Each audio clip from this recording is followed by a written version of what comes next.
तभी भी पढ़ने में तो आ रहा है, मैंने भी खोला हुआ है यहाँ पे, पढ़ने में आ रहा है। वो तो वही करना ही है तो कर लेना, अभी बता रहे हैं। जरा सा हेजी है, हिला हुआ शेक ही है जरा सा, लेकिन पढ़ने में तो आ रहा है।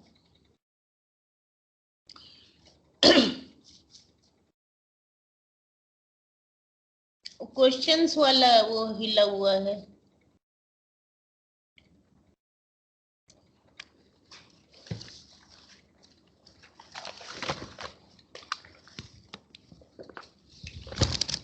बाकी लोग कहाँ है वैसे? इसमें दिखते तो हैं, पता नहीं दिखाई नहीं दे रहे। मुझे जो दिख रहे हैं वो हम बता दे रहे हैं। मुझे खाली आकाश, सफल, प्रगति और सजल दिखाई दे रहे हैं।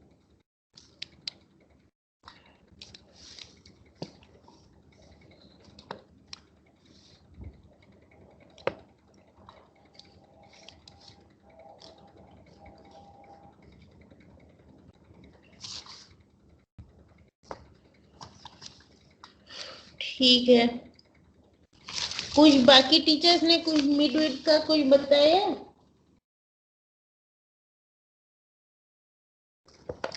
और क्विज क्विज बाकी सब्जेक्ट्स की चल रही है क्या तुम लोगों की? No ma'am. अच्छा ठीक है, तो फिर हम कल पूछ लेंगे बीपी सिंह से। मुझे आज दिखाई तो दिए थे, पूछा नहीं, कल पूछ लेंगे, क्योंकि हमको जो है वो भी लेना, मिड भी लेना। पहले क्विज चेक करके दिखा दें, इस वीकेंड तक चेक कर देंगे, फिर दिखा देंगे। उसके बाद में फिर मिड सेम के लिए देखते हैं, फिर इनसे पूछना पड़ेगा, क्योंकि मिड सेम सबका वैसे होता है ना इकट्ठा, तो मुझे पूछना पड़ेगा फिर।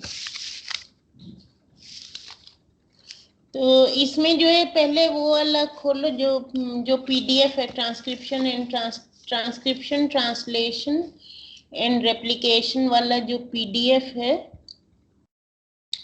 उसको खोलो।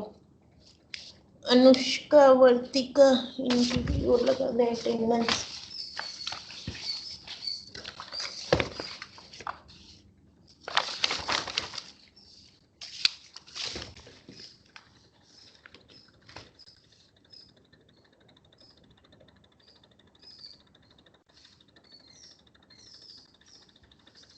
ठीक है, सुशील नहीं, क्या हुआ? सुशील नहीं आ रहा अंकल। मजहर भी नहीं आ रहा, कामरान भी नहीं, दीपक भी नहीं। दीपक, कामरान, मजहर, सुशील, 4 लोग नहीं।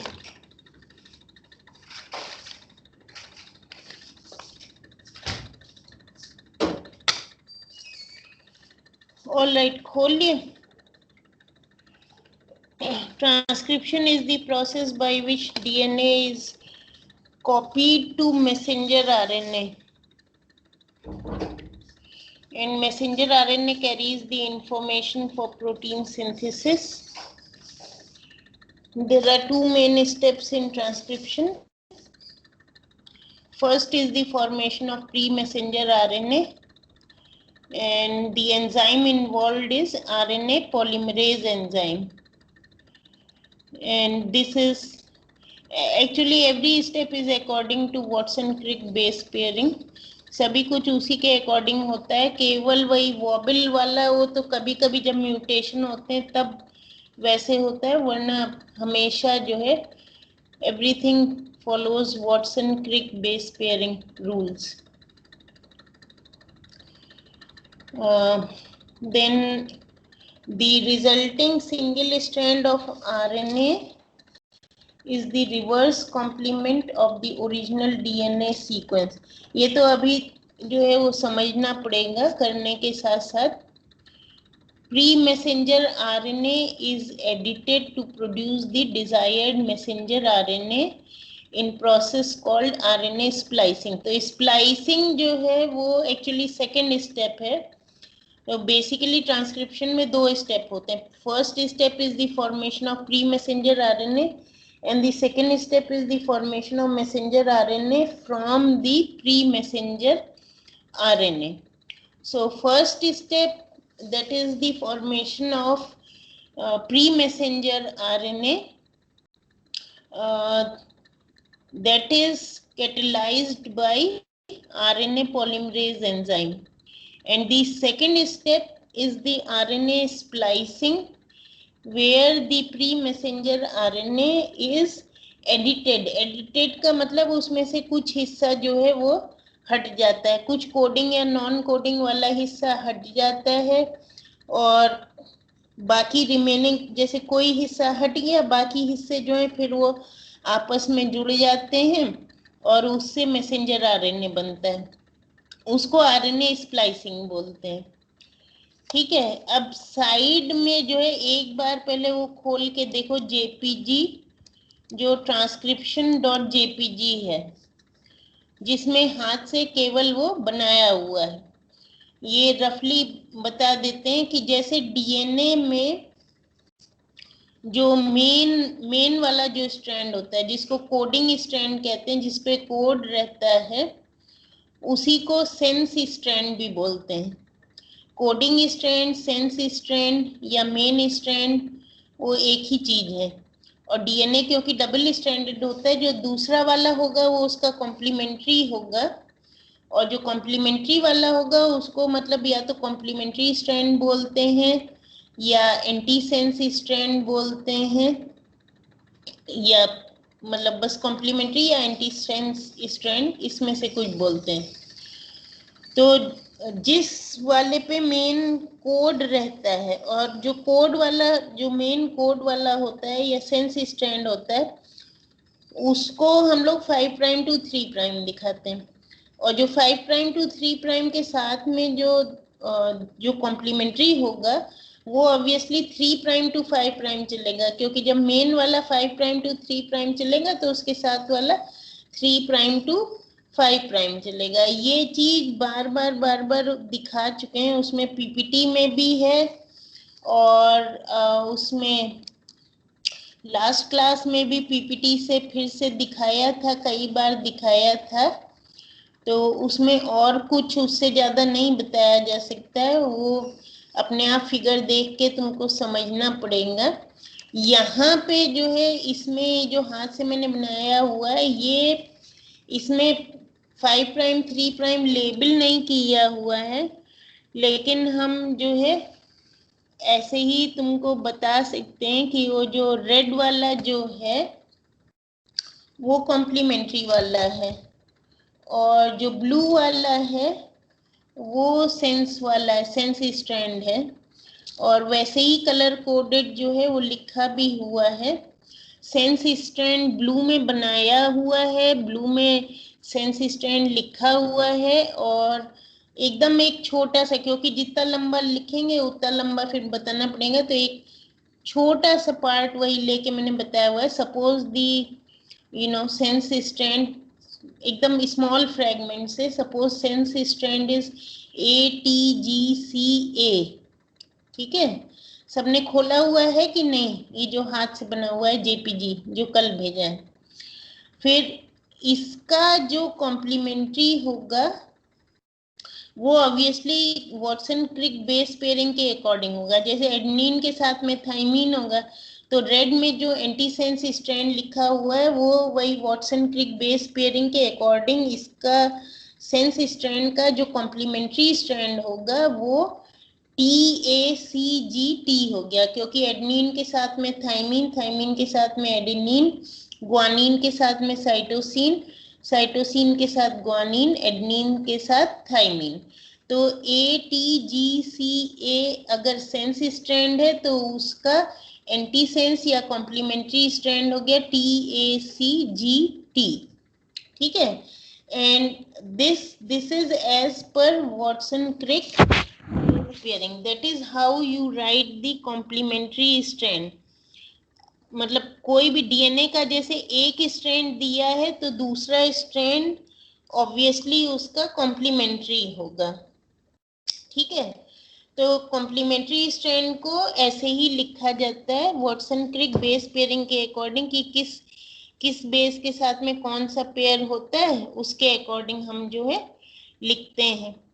तो अब जो ट्रांसक्रिप्शन का जो प्रोसेस होता है वो partially somewhat it is like the replication जो अभी पढ़ाया था, बट रेप्लिकेशन तो ओवरऑल चीज होती है और रेप्लिकेशन का ही मतलब एक तरीके से हिस्सा एग्जैक्टली नहीं है, क्योंकि रेप्लिकेशन प्रोसेस अलग होता है। रेप्लिकेशन में तो एक सेल से दो सेल बनना, एक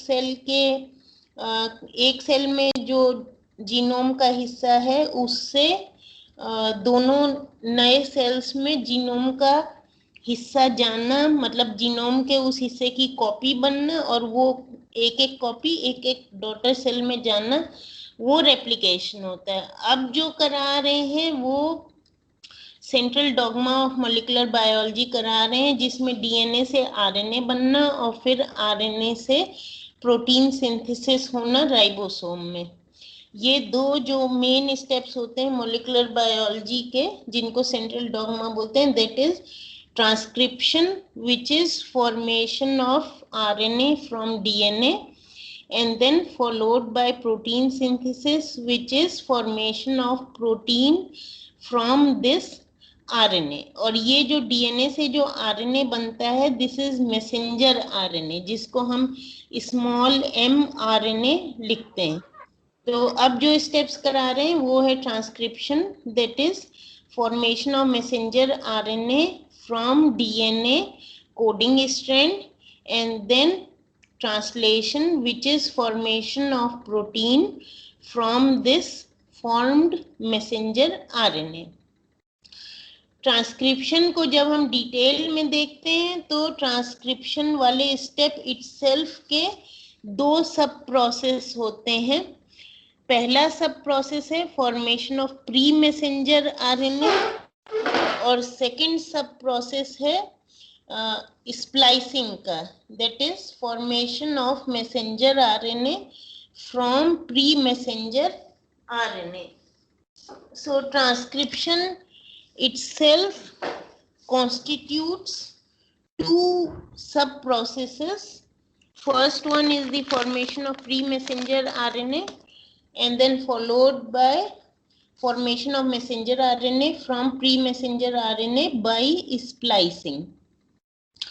This small JPG drawn by hand simply tells you the first sub-process of the transcription, that is formation of pre-messenger RNA from the coding part or the sense strand of DNA.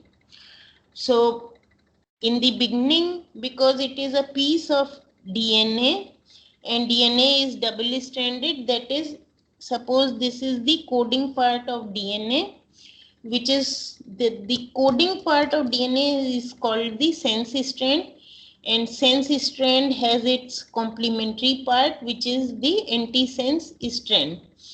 अब sense strand मान लो दिया है, उसके साथ में antisense आप अपने आप लिख सकते हो वॉटसन क्रिक बेस पेयरिंग के अकॉर्डिंग, और यहाँ जैसे कलर कोडेड बनाया हुआ है, ब्लू में सेंस स्ट्रैंड, रेड में एंटीसेंस स्ट्रैंड।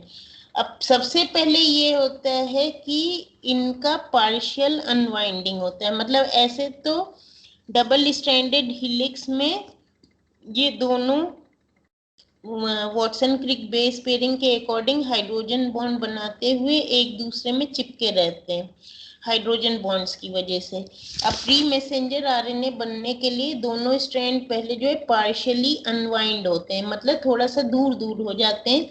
जो सेकंड उसमें दिखाया हुआ है कि रेड वाला एंटी सेंस स्ट्रैंड से थोड़ा सा दूर हो गया है, और फिर उसके बाद में जो एंटी सेंस वाला जो अलग हुआ है उसका कॉम्प्लीमेंट्री प्री मैसेंजर आरएनए बनता है, मतलब उसका जो एंटी सेंस स्ट्रैंड का जो कॉम्प्लीमेंट्री है, जो उसमें आके लगेगा या फॉर्म होगा वहां पे, उसी को हम प्री मैसेंजर आरएनए कहते हैं। अब तुम सोच रहे होगे कि कोड तो सेंस स्ट्रैंड पे है लेकिन ट्रांसक्रिप्शन हम एंटी सेंस स्ट्रैंड का कर रहे हैं, क्यों? क्योंकि जो कोड वाला है उसका कॉम्प्लीमेंट्री एंटीसेंस स्ट्रैंड है, और जब एंटीसेंस का फिर से हम वापस कॉम्प्लीमेंट्री कर देंगे तो सेंस स्ट्रैंड बन जाएगा। और हमको क्या करना है कि एक्चुअली जो सेंस स्ट्रैंड है उसी की हमको फोटोकॉपी बनानी है एक तरीके से, और जिसमें कि फिर मतलब जो जहाँ पे कोड था हमने उसी की फोटोकॉपी बना ली, तो वो कोड जो है वो फोटोकॉपी पे आ गया। तो प्री मैसेंजर आरएनए जो है वो एकदम सेंस स्ट्रैंड की, मतलब जो कोडिंग पार्ट है डीएनए का, उस कोड की फोटोकॉपी होता है। और फोटोकॉपी के लिए जैसे जो मैथ्स वाले लोग हैं उनके लिए बिल्कुल जैसे कॉम्प्लेक्स कॉन्जुगेट होता है, तो इट्स लाइक कि किसी नंबर का, जिसमें कि जो कॉम्प्लेक्स नंबर का उसका कॉम्प्लेक्स कॉन्जुगेट, और कॉम्प्लेक्स कॉन्जुगेट का फिर से कॉम्प्लेक्स कॉन्जुगेट कर दिया तो रियल हो गया, समथिंग लाइक दैट। या फिर उसको एकदम सिंपल भाषा में समझो तो वही कोई चीज सीधी है उसको उल्टा कर दिया, उल्टे को फिर उल्टा कर दिया तो सीधा हो गया। उसी तरीके से जैसे सेंस स्ट्रैंड है उसका कॉम्प्लीमेंट्री है, कॉम्प्लीमेंट्री का फिर कॉम्प्लीमेंट्री कर दिया तो वही सेंस स्ट्रैंड की फोटोकॉपी बन गई, जिसको कि हम प्री मैसेंजर आरएनए कहेंगे। अब तुम कोड के अकॉर्डिंग जो है उसको समझने की कोशिश करो, जो मैंने इसमें लिखा हुआ है जेपीजी में। तो जैसे सपोज कोड इतना कोड था ATGCA, कोड ATGCA था तो उसका कॉम्प्लीमेंट्री था TACGT। अब TACGT का हमने जो है फिर से कॉम्प्लीमेंट्री कर दिया जो ये पेंसिल में लिखा हुआ है। तो जब पहले अनवाइंड हो गए, लाल और नीले वाला सेंस और एंटी सेंस स्ट्रैंड जो है वो अलग अलग हो गए, फिर लाल वाला जो एंटी सेंस या कॉम्प्लीमेंट्री था कोड वाले हिस्से का, उसका फिर कॉम्प्लीमेंट्री आके वहां पे फॉर्म हुआ। और जो कॉम्प्लीमेंट्री लाल वाले का जो कॉम्प्लीमेंट्री आके फॉर्म हुआ, तो लाल वाला जो था वो था TACGT। अब TACGT का कॉम्प्लीमेंट्री लिखो तो T का कॉम्प्लीमेंट्री A का कॉम्प्लीमेंट्री T लिखने के बजाय अब मैंने U लिखा। क्यों? क्योंकि T आप तब तक लिखोगे जब तक कि आप डबल स्ट्रैंडेड लिख रहे हो। Thymine is there only in DNA, and now we are forming RNA from DNA, and the RNA instead of thymine contains uracil.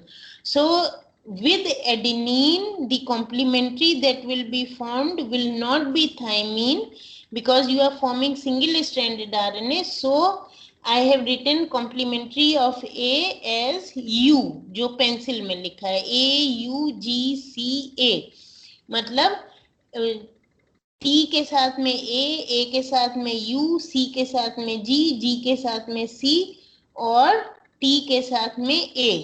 बस केवल डिफरेंस ये है, this is everything is as per Watson Crick base pairing, and the Watson-Crick model and the base pairing also tells you the very basic thing which I told right in the beginning, that DNA contains A, T, G and C bases, and RNA contains A, U, G and C nitrogenous bases.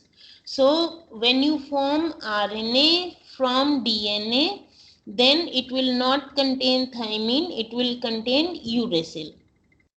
तो बस ये चीज आपको ध्यान रखनी होती है। और इसी पे जो है ऐसे ही एकदम छोटे छोटे क्वेश्चन हैं, और उसमें भी बस यही चीज है, केवल इसी पे मार्क्स मिलते हैं कि आरएनए बना रहे हो तो तुमने कहीं थाइमीन तो नहीं लिख दिया है, और किसका कॉम्प्लीमेंट्री करना है किसका नहीं करना है, यही एकदम छोटे छोटे क्वेश्चन होते हैं। तो ये जो ओरिजिनल डीएनए का पीस था, डीएनए के एंटीसेंस का कॉम्प्लीमेंट्री किया, वो प्री मैसेंजर आरएनए हो गया। और प्री मैसेंजर आरएनए ये कॉम्प्लीमेंट्री बनने के बाद ये थर्ड स्टेप में वापस जो डीएनए के लाल और नीले वाले थे वो वापस आपस में जो पार्शियल अनवाइंडिंग इसीलिए कहते हैं बिकॉज इट इज टेम्पररी.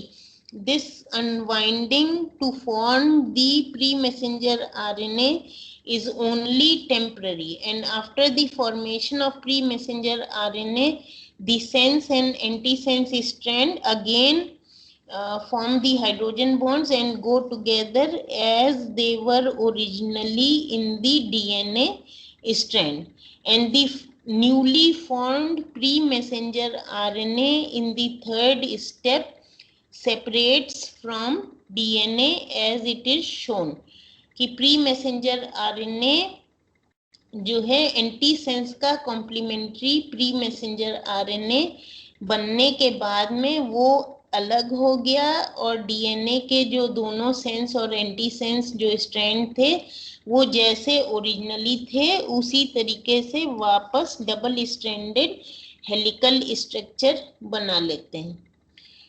अब जो है यही प्रोसेस जो मतलब फर्स्ट सब प्रोसेस है ट्रांसक्रिप्शन का, इसको उसी पीडीएफ में जो दिया था पहले transcription translation and replication .pdf वो खोलो, उसमें पढ़ के बताते हैं.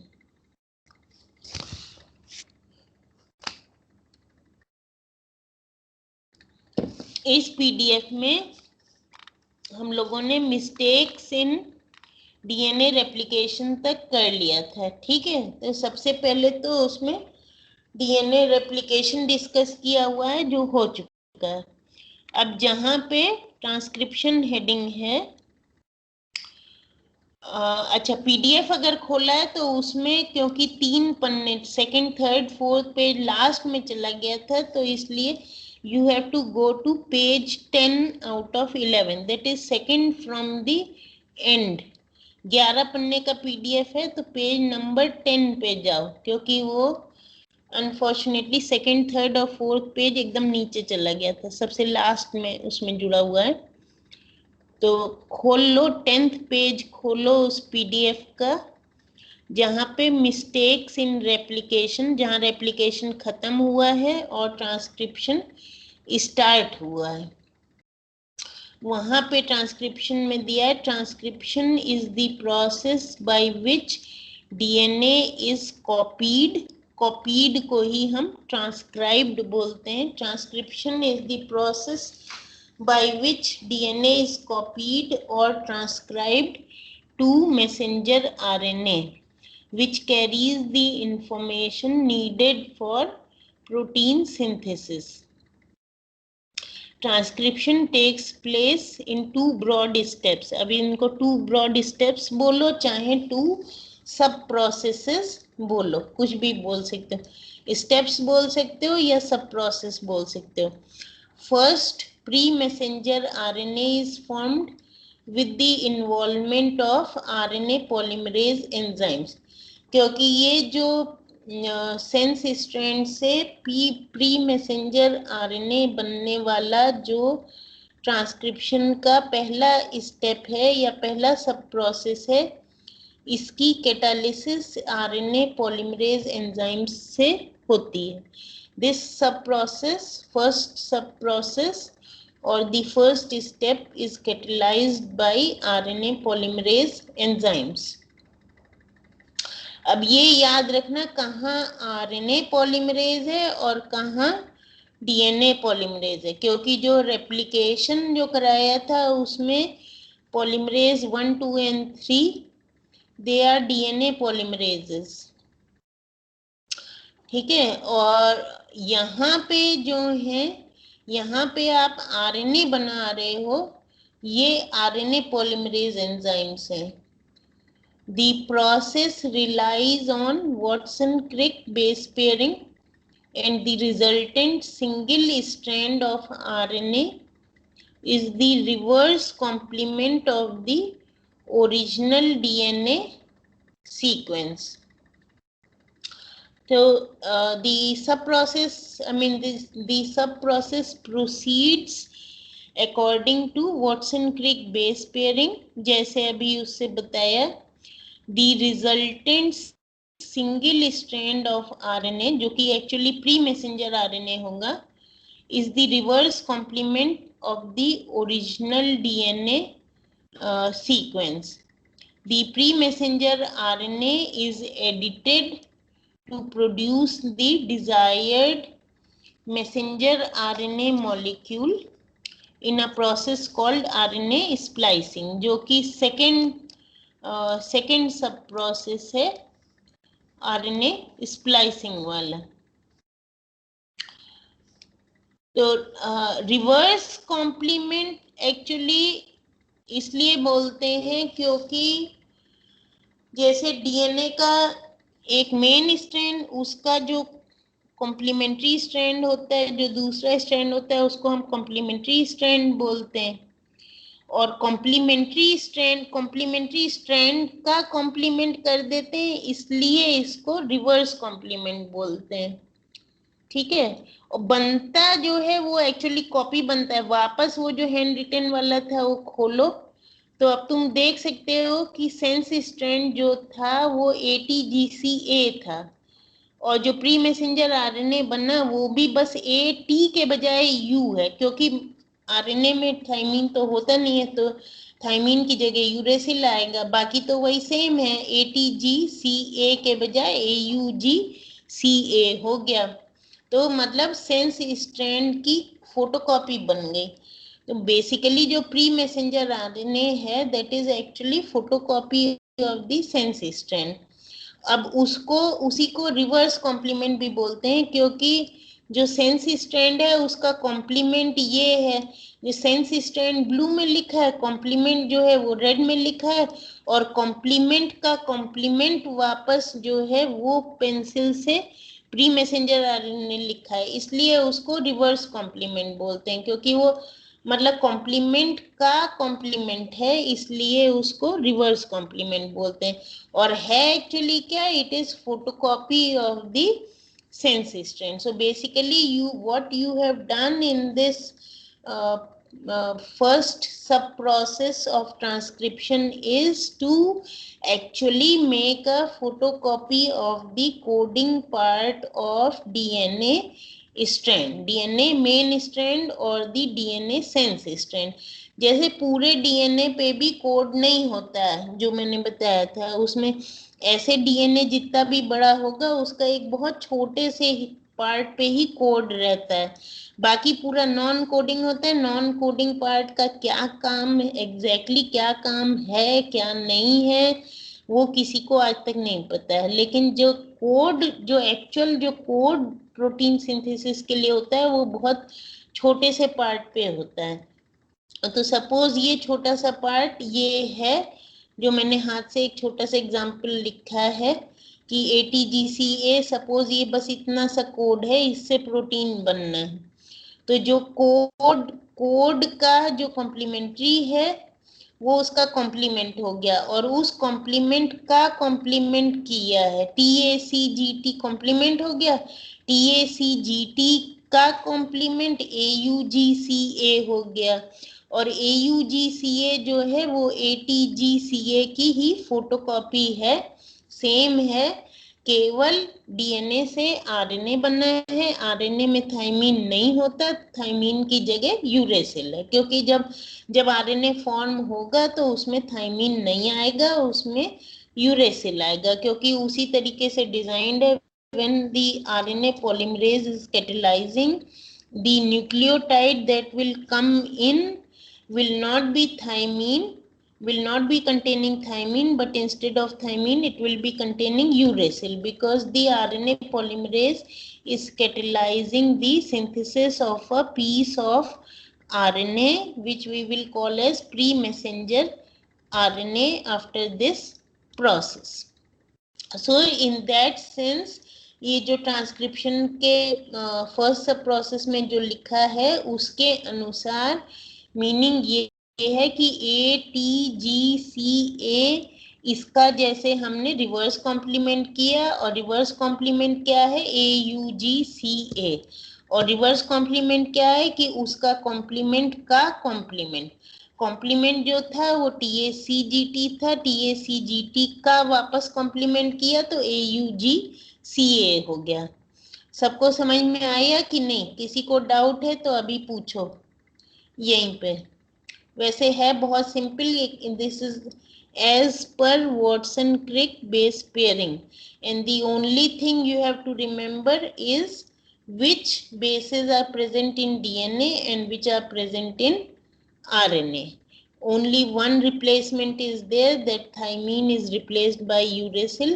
Everything else is the same. ATGC occur in DNA, and instead of ATGC, AUGC occur in RNA. ये सबको ये वाला समझ में आ गया? ये वाला तो JPEG फाइल भी क्लियर है जिसमें ये हाथ से बनाया हुआ है। Is it clear? सबको समझ में आ गया कि नहीं?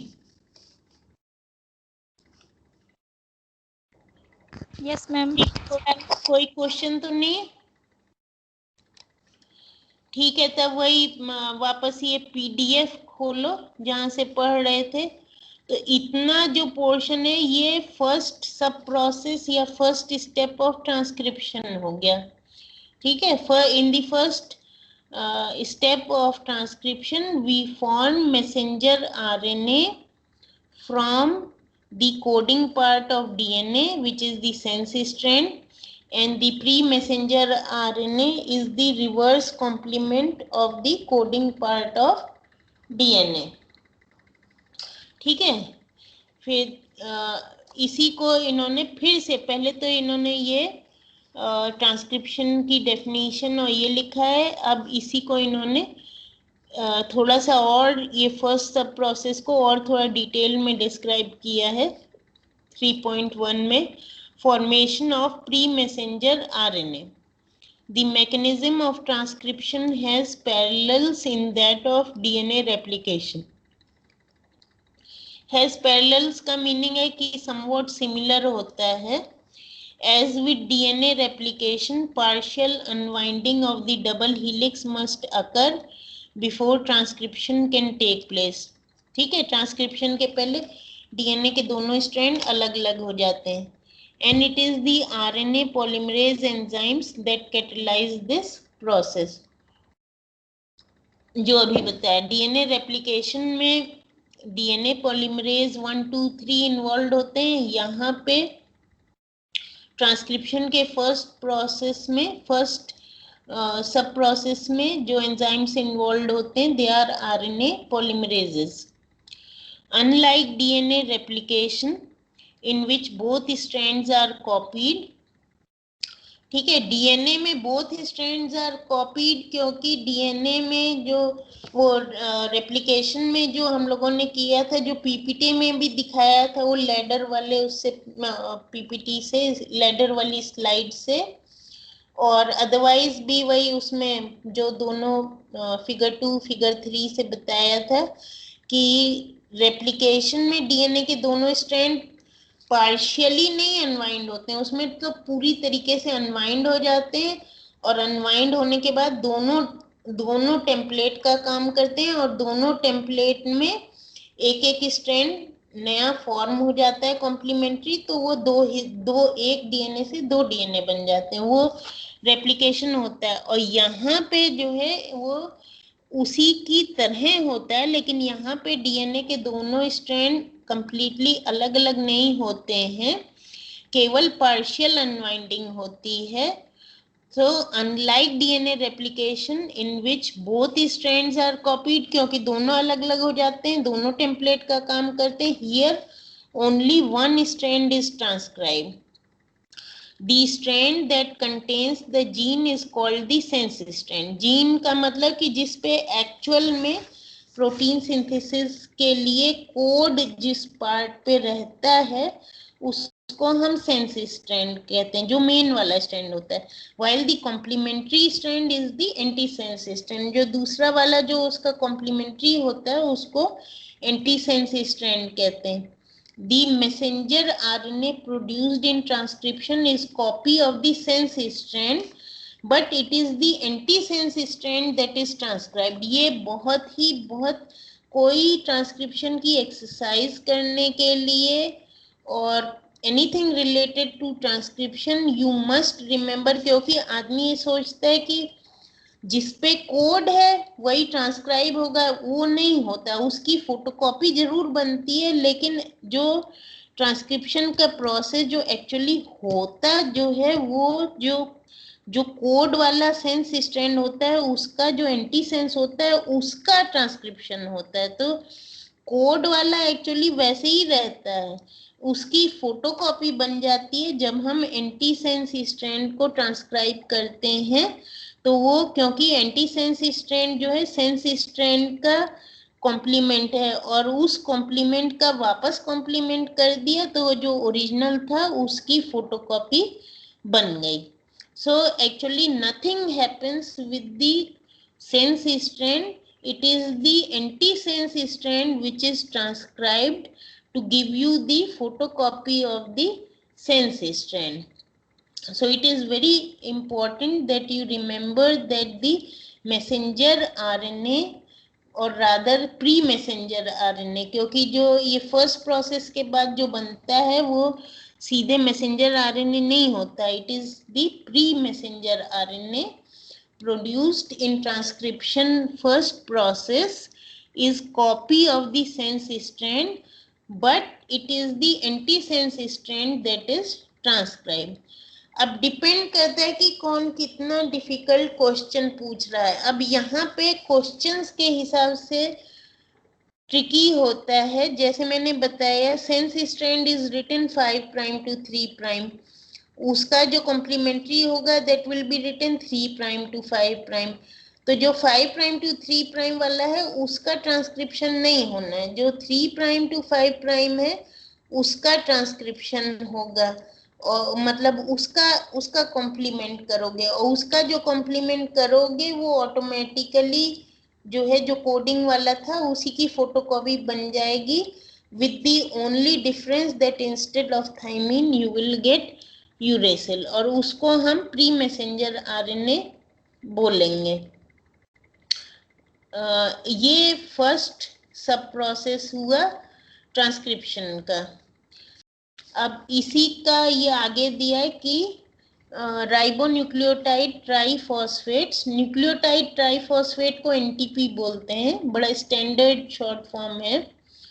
सो एनटीपी अगर डी नहीं लगा है, स्मॉल डी लगा है तो वो डीऑक्सी राइबो के लिए, अगर डी नहीं लगा है तो राइबो लिखा नहीं जाता है, मतलब वो अंडरस्टूड है कि दे आर ऑक्सी शुगर्स।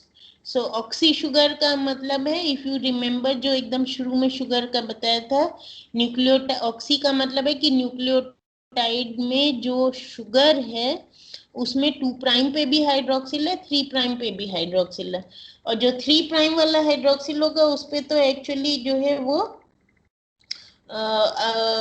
मतलब ये तो अभी अकेला न्यूक्लियोटाइड आके बनेगा प्री मैसेंजर आरएनए, तब वहां पे नहीं होगा, लेकिन जब नेक्स्ट न्यूक्लियोटाइड आएगा तो जो 3 प्राइम है वहां से तो वही चेन बनती जाएगी, मतलब आगे नेक्स्ट वाला न्यूक्लियोटाइड जुड़ेगा, और ऑक्सी का मतलब है या राइबो वाले शुगर, राइबोज शुगर का मतलब है कि 2 प्राइम पे हाइड्रोक्सिल हैं।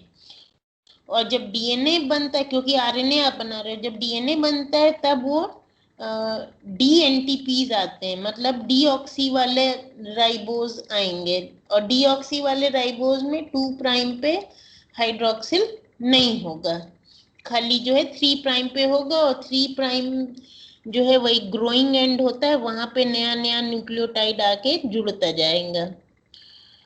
तो इस तरीके से रहता है। राइबोन्यूक्लियोटाइड ट्राइफॉस्फेट्स मतलब NTPs align along the antisense DNA strand, क्योंकि उसका कॉम्प्लीमेंट्री, जहाँ पे कॉम्प्लीमेंट्री प्री मैसेंजर आरएनए बनना है, जो उस जेपीजी फाइल में जो मैंने पेंसिल से बनाया है, जब एंटीसेंस जो लाल में बनाया है उस एंटीसेंस का जब कॉम्प्लीमेंट्री बनेगा तो बनने के लिए जो न्यूक्लियोटाइड आके जुड़ेंगे, they will all B ribonucleotides, and there will not be any nucleotide containing thymine. All the nucleotides will be containing either A, U or G or C.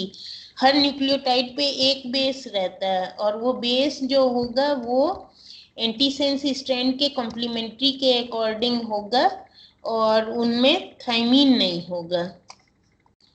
ठीक है, तो इस तरीके से ribonucleotide for triphosphates NTPs align along antisense DNA strand with Watson-Crick base pairing जैसे बताया है। A pairs with U.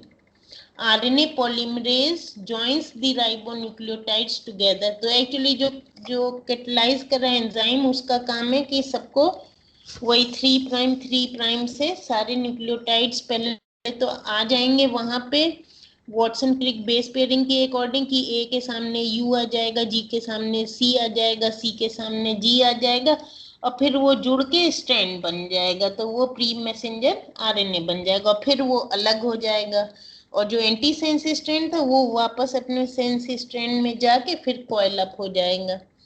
So RNA polymerase joins the ribonucleotides together to form a pre-messenger RNA molecule that is complementary to a region of the antisense DNA strand.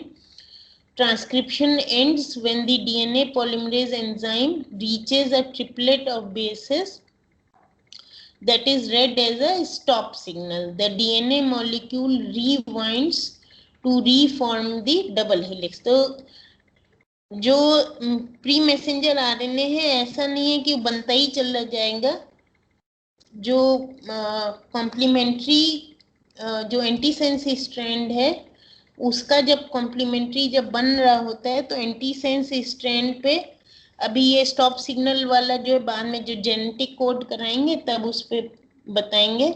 तो जहाँ पे वो 3 bases जो stop signal को correspond करते हैं, जैसे ही वो ट्रिपलेट मिलेगा वहां पे फिर प्री मैसेंजर आरएनए का बनना बंद हो जाएगा। जैसे ही स्टॉप सिग्नल मिलेगा तो वो बनना बंद हो जाएगा और फिर जो है प्री मैसेंजर आरएनए अलग हो जाएगा और सेंस और एंटी सेंस स्ट्रैंड जो है वो वापस जैसे पहले डबल हीलिक्स बना रहे थे वैसे ही वापस डबल हीलिक्स बना लेंगे। यही मैंने हाथ से कलर कोडेड बनाया हुआ है, वही सेम चीज जो है ये फिगर 4 में दिखाया हुआ है। फिगर 2, 3 रेप्लिकेशन वाले थे जो पहले डिस्कस किए थे, अब ये फिगर 4 देखो पीडीएफ वाला। इसमें लाल नीले के बजाय ग्रे और ब्लैक में बना हुआ है। एक सेंस स्ट्रैंड जो ब्लैक में शो किया और ग्रे वाला जो है वो एंटी सेंस स्ट्रैंड है। ठीक है, सबसे पहले जो है ये ग्रे वाला और ब्लैक वाला पार्शियली अलग हो गए, मतलब बीच में से दूर दूर हो गए। एंटीसेंस वाला जो है, एंटीसेंस वाला जिसका ट्रांसक्रिप्शन होना है वो नीचे दिखाया है ग्रे वाला, और ये एक्चुअल जो कोड वाला है ये ऊपर ब्लैक में, ये पार्शियल अनवाइंडिंग हो गई। उसके बाद में ये जो येलो में जो दिखाया है, येलोइश ऑरेंज में जो दिखाया हुआ है, ये प्री मैसेंजर आरएनए बन रहा है एंटीसेंस स्ट्रैंड से, मतलब एंटीसेंस स्ट्रैंड का ट्रांसक्रिप्शन हो रहा है। और ये ऑरेंज येलो वाला बनने के लिए पहले जो है वो, मतलब ये जो ग्रे वाला है इसके कॉम्प्लीमेंट्री न्यूक्लियोटाइड्स जो हैं वॉटसन क्रिक बेस पेयरिंग के अकॉर्डिंग यहाँ आ जाएंगे। और जैसे देख रहे हो ये येलो ऑरेंज वाला जो है पूरे ग्रे वाले के ऊपर नहीं बन रहा है, सो पूरा एंटीसेंस स्ट्रैंड का ट्रांसक्रिप्शन नहीं होगा, केवल एक छोटे से पार्ट का ट्रांसक्रिप्शन होगा जहां पे एंटीसेंस स्ट्रैंड पे भी जहां पे वही स्टॉप सिग्नल मिलेगा बस वहीं तक होएगा। तो समझ लो ये जितना ये येलो ऑरेंज वाला बन रहा है, मतलब कि यहाँ पे जो है वो स्टॉप सिग्नल मिल गया, इसलिए बस इतना पोर्शन बन रहा है। ठीक है, तो वो ऐसा नहीं कि बनता चला जाएगा, उतना नहीं होता, एंटीसेंस स्ट्रैंड का केवल उतना हिस्सा ट्रांसक्राइब होता है जहां तक कि उसको स्टॉप सिग्नल नहीं मिलता है। जैसे ही स्टॉप सिग्नल मिलता है वहां पे फिर बनना बंद हो जाता है। So there is a start signal also. So actually there is a triplet code of bases which is a start signal, and then there is a triplet code of bases which is the stop signal. So you start at the start signal and stop at the stop signal. So start और stop signal के according जो है ये pre messenger RNA की उतनी length बनेगी start signal से लेके स्टॉप सिग्नल तक, मतलब वो इनडेफिनेटली नहीं बनता जाता है। ये स्टार्ट और स्टॉप सिग्नल के अकॉर्डिंग पीस बन गया, उसके बाद में फिर वही रीवाइंडिंग and release of pre messenger RNA. रीवाइंडिंग black और ग्रे के लिए दिया है कि जो पार्शियल अनवाइंडिंग हो गया था उसका वापस रीवाइंडिंग हो गया, और ये येलो ऑरेंज वाला प्री मैसेंजर आरएनए रिलीज हो गया, मतलब ये अब अलग हो गया, बन के अलग हो गया। ठीक है, ये जो पूरा फिगर 4 है, figure 4 shows the first step of transcription और the first sub process of transcription which is formation of pre messenger RNA from the DNA sense strand. तो एक बार फिर से बता देते हैं, first transcription has two main sub processes: formation of pre-messenger RNA, and then the formation of second step, the formation of messenger RNA from the pre-messenger RNA through splicing. So first sub process is shown here in figure 4 of PDF, and in this sub process you have a double-stranded DNA, and suppose this part shown over here is the sense strand, and the sense strand means it is that part of DNA which carries code for protein synthesis. So entire DNA does not carry code for protein synthesis. The part of DNA which carries the code for protein synthesis is called the sense strand. The complementary of the sense strand is the antisense strand. So shown in black is the sense strand and in gray is the antisense strand. Now when the pre-messenger RNA is to be formed in the first step of transcription, a part of DNA will be unwound. So the part which carries code will be partially unwinded, and after unwinding the part some part of antisense strand and the sense strand, they are separated. Okay, then the antisense strand, the part which is separated, will now form the pre-messenger RNA. So the sense strand, this part will not be transcribed, but this unwinded part of antisense strand will be transcribed. And in transcribing, the complementary nucleotide bases will come near this part of antisense strand.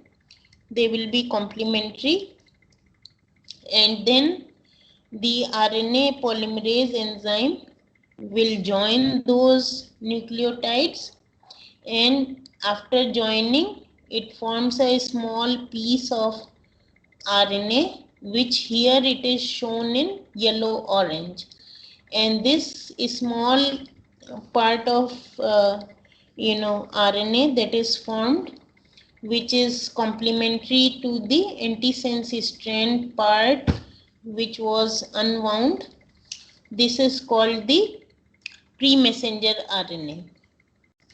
And because the antisense strand was complement of the sense strand. So, and the yellow orange pre-messenger RNA is complement of the complement. You call it as reverse complement. You call it as reverse complement of sense strand, or the the complement of sense strand is antisense, and the complement of antisense is the pre-messenger RNA. And in turn, it is the actually the photocopy of the sense strand, with the only difference that instead of thymine you have uracil. And then this photocopy of the coding part of DNA called the pre-messenger RNA separates from this sense strand and antisense strand and goes away, and the two unwound strands of DNA again get winded. They again rewind, again forming the double-stranded helix of DNA. So this is the first sub-process of transcription, or the formation of pre-messenger RNA from DNA.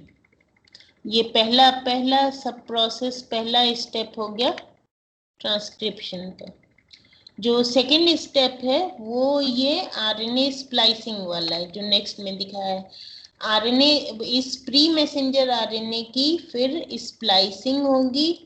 Splicing मतलब cutting होगी, और उसके बाद फिर से जुड़ जाएंगे हिस्से, और तब जो बनेगा वो मैसेंजर आरएनए कहलाता है.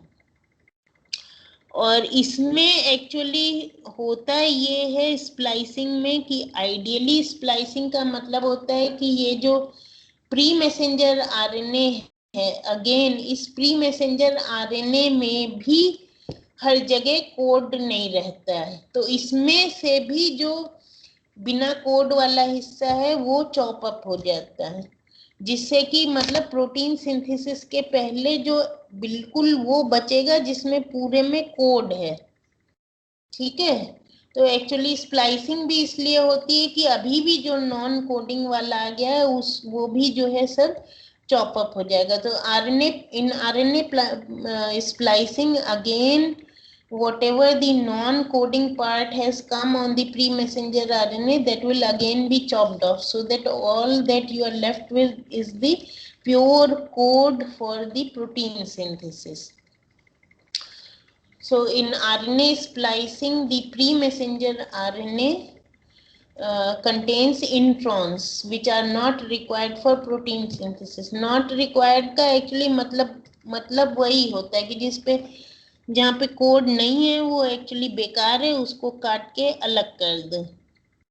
The pre messenger RNA is chopped up to remove the introns and create messenger RNA. क्योंकि एक्चुअली क्या होता है कि प्रोटीन सिंथेसिस जब राइबोसोम में होती है तो मैसेंजर आरएनए में फिर कहीं स्किप नहीं करता है. वो मैसेंजर आरएनए में एकदम non stop triplet triplet triplet triplet पढ़ता जाता है और प्रोटीन सिंथेसिस होती जाती है. तो उसमें कहीं पे भी कोई नॉन कोडिंग वाला हिस्सा नहीं आना चाहिए, क्योंकि वो कुछ आएगा भी तो वो सब कुछ पढ़ता चला जाएगा और उसके हिसाब से जो है प्रोटीन सिंथेसिस करता जाएगा. तो जो मैसेंजर आरएनए एक्चुअली जो बनता है तो वो प्योर कोड होता है प्रोटीन सिंथेसिस के लिए. उसमें कहीं कोई अनरिक्वायर्ड नॉन कोडिंग वाला हिस्सा होता ही नहीं है. वो पूरा एक सिरे से पढ़ा जाता है और ट्रांसफर आरएनए जो है उसको एक सिरे से पढ़ता जाता है, अमीनो एसिड लाता जाता है और प्रोटीन की सिंथेसिस होती जाती है. तो उसमें कहीं ना कोई फिर ब्रेक आता है, ना ही कोई अनवांटेड पार्ट होता है, कुछ नहीं. वो एकदम प्योर कोड होता है प्रोटीन सिंथेसिस के लिए, जो तीन करके पढ़ता जाता है और प्रोटीन की सिंथेसिस होती जाती है. तो ये सेकंड सब प्रोसेस में ट्रांसक्रिप्शन के जो भी कुछ अनवांटेड हिस्सा या नॉन कोडिंग हिस्सा जो प्री मैसेंजर आरएनए में आ गया है उसकी स्प्लाइसिंग करना मतलब होता है एकदम छटनी करना या टुकड़े करना, पीसेस करना। तो वो प्री मैसेंजर आरएनए के पीसेस करके जो अनवांटेड या नॉन कोडिंग वाला जो भी हिस्सा आ गया होता है वो सब काट के हट जाता है, और जो प्योर कोड वाला हिस्सा होता है वो सब ज्वाइन करके एक्चुअल मैसेंजर आरएनए बन जाता है, जिसपे पूरा एक सिरे से आखिर तक पूरा एकदम कोड होता है, जो कोड एकदम लाइन से पढ़ा जाएगा और उसके हिसाब से प्रोटीन बन जाएगा। फिर उसमें कहीं पे कुछ भी, जैसे मैंने कहा, कुछ भी nothing is skipped, then it is just the code is read from one end to the other and protein is synthesized according to that. So in the second step of transcription, it is the splicing or the cutting of the pre-messenger RNA, cutting and rejoining. So cutting and rejoining to form the messenger RNA. इसको जो है next class में बता देंगे, जितना आज कराया है उसको ध्यान से पढ़ लेना, और फिर नेक्स्ट क्लास में पहले शुरू में बता देना कि अगर इसमें वैसे वही लिखा हुआ है तो मुझे लगता नहीं कि कुछ लिखवाने की जरूरत है, फिर भी आप लोग एक बार पढ़ लेना। नेक्स्ट क्लास में शुरू में बता देना, अगर लिखवाना है तो हम लिखवा देंगे। और डायग्राम जब ट्रांसक्रिप्शन डिस्क्राइब करने को आएगा तो ये फिगर 4 बनेगा फर्स्ट सब प्रोसेस का। सेकेंड सब प्रोसेस का भी बताएंगे। फर्स्ट सब प्रोसेस या फर्स्ट स्टेप ऑफ ट्रांसक्रिप्शन में ये फिगर 4 बनेगा। ये फिगर 4 बनाना ज़रूरी है, तो ये इनकी जो है आप प्रैक्टिस करते रहिएगा, प्रैक्टिस कर लेना और पढ़ के देख लेना। अगर ट्रांसक्रिप्शन फर्स्ट सब प्रोसेस लिखवाना है, ट्रांसक्रिप्शन की डेफिनेशन लिखवानी है, तो पहले पढ़ लेना, फिर हमको बताना, तो नेक्स्ट क्लास में सैटरडे को फिर लिखवा देंगे। ठीक है।